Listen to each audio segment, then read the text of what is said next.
as we start climbing, those are uncharted territories, smashing through 6 trillion, smashing through 8 trillion, and $10 trillion in the whole crypto ecosystem by the end of 2025 is most certain. And let's take a step back. Okay, this is where I want you guys to really think. Okay, you got to think outside the box here, right? So no human being in history has lived through this kind of technological shift that's alive to tell us their story today, right? This isn't just a change in how we do things, it's a change in how the world operates. Money makes the world go around. So every company, from the smallest startups, right, and to giants like Amazon and JP Morgan, Wells Fargo, they have been scrambling to learn this technology for the past 10 years, right? They were learning this technology. And the blockchain isn't just a buzzword, right? It's the backbone of the future economy.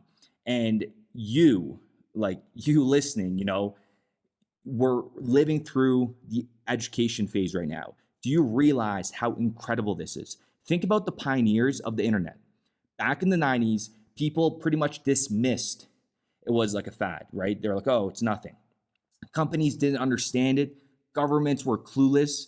But the ones who saw the potential, the ones who embraced the chaos, are the ones who shaped the world we live in today. And it's incredible. You're not just an observer here, right? We're the builders of the future.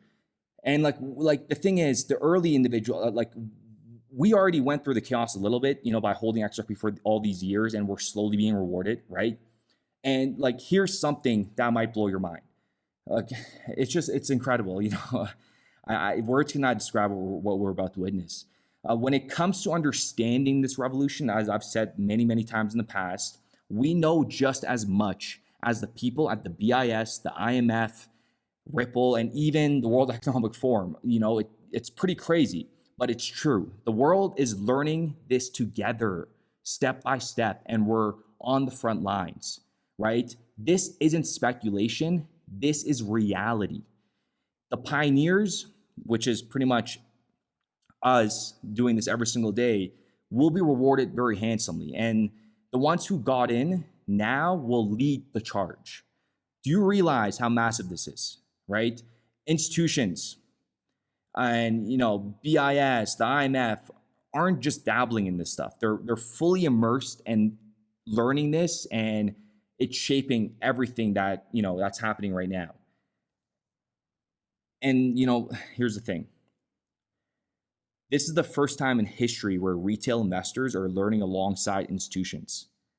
The playing field has never been this level. This is truly, truly, truly incredible. Now, this is the biggest part you guys should really, really listen to.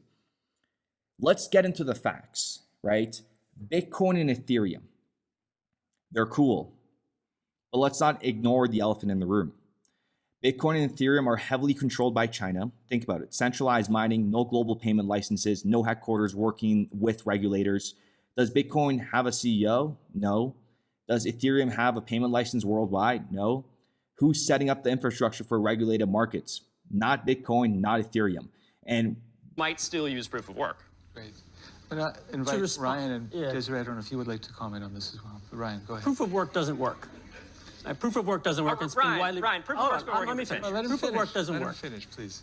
And in the early days of Bitcoin, there was a whole group of developers that broke off to create other assets, XRP being one of them, that doesn't use mining, that's cheaper from an energy perspective than Visa, and already scales to 1,500 transactions a second.